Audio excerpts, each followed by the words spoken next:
कहते हैं हर गांव की अपनी एक कहानी होती है, लेकिन इस गांव की कहानी कोई मजाक नहीं बल्कि एक डरावना सच है।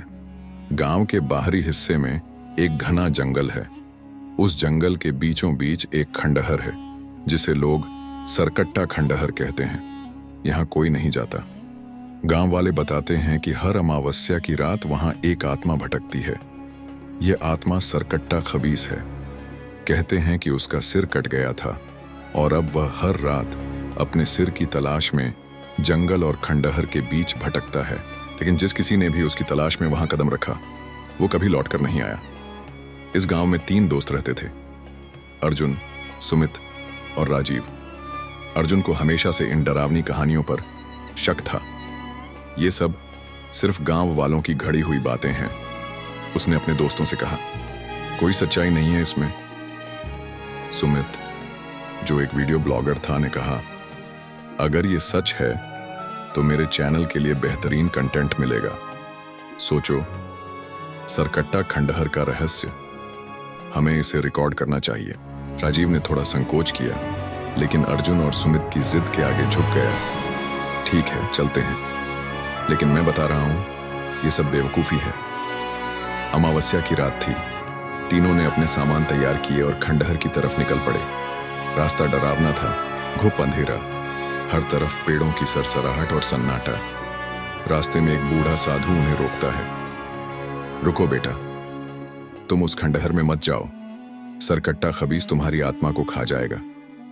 अर्जुन ने हंसते हुए कहा, बाबा, ये सब कहानियां हमें डराने के लिए हैं, हम सच जानने जा रहे हैं। साधु ने एक लंबी सांस ली और कहा, अगर तुमने उसकी समाधि को अपवित्र किया तो तुम में से कोई नहीं बचेगा। लेकिन तीनों दोस्तों ने उसकी बातों पर ध्यान नहीं दिया और खंडहर की तरफ बढ़ गए। जंगल के बीचों बीच वो खंडहर खड़ा था, पुराना, टूटा फूटा और बेहद डरावना। उसकी दीवारें खाई से ढकी थीं। अंदर जाते ही हवा में अजीब ठंडक थी। सुमित ने अपना कैमरा चालू किया और कहा, यह है सरकट्टा खंडहर।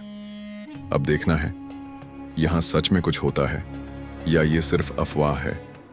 अचानक अर्जुन ने एक गूंजती हुई आवाज सुनी, मेरा सिर कहां है?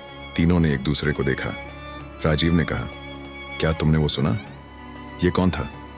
लेकिन अर्जुन ने इसे हवा का झोंका समझकर नजरअंदाज कर दिया। खंडहर के अंदर उन्हें एक पुराना तांत्रिक ग्रंथ मिला। अर्जुन ने उसे पढ़ना शुरू किया। उसमें लिखा था, सदियों पहले इस खंडहर में एक राजा ने एक तांत्रिक को धोखा देकर मरवा दिया था। तांत्रिक ने श्राप दिया कि उसकी आत्मा कभी शांति नहीं पाएगी। उसके सिर को धड़ से अलग कर दिया गया था और यहाँ छुपा दिया गया। अब वह हर अमावस्या को अपने सिर की तलाश में भटकता है। सुमित ने कहा, तो ये सच है, सरकट्टा खबीस सच में है। खंडहर के नीचे एक सीढ़ी मिली। तीनों ने नीचे जाने का फैसला किया।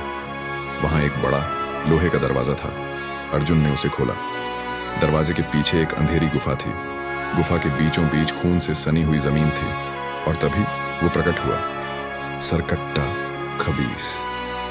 उसका सिर गायब था, लेकिन उसकी उपस्थिति इतनी खौफनाक थी कि सुमित का कैमरा हाथ से गिर गया।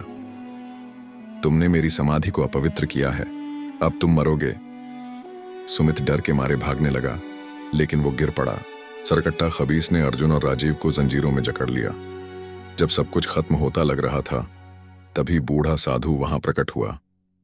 रुको, इनकी जान मत लो, मैं तुम्हारी पीड़ा खत्म कर सकता हूं। साधु ने मंत्र पढ़ना शुरू किया। सरकट्टा खबीस कमजोर पड़ने लगा। उसने कहा, मेरा सिर लाओ, वरना मैं इन्हें नहीं छोड़ूंगा। साधु की मदद से अर्जुन और राजीव ने सिर को खोजने की कोशिश की। कई बाधाओं का सामना करने के बाद उन्हें एक गड्ढे में सिर मिला। उन्होंने उसे समाधि में रखा। जैसे ही सिर और धड़ मिलाए गए, सरकट्टा खबीस की आत्मा शांत हो गई। उसने एक अंतिम चीख मारी और फिर आकाश में विलीन हो गया। खंडहर शांत हो चुका था। तीनों गांव लौटने लगे, लेकिन रास्ते में उन्होंने महसूस किया कि सुमित गायब है। गांव पहुंचने पर उन्होंने सुमित का कैमरा देखा। उसमें आखिरी रिकॉर्डिंग थी। सुमित खुद सरकट्टा खंडहर का हिस्सा बनता हुआ दिख रहा था। कहानी यहीं खत्म होती है, लेकिन एक सवाल छोड़ जाती है, क्या सुमित अब सरकट्टा खंडहर का नया अभिशाप बन गया?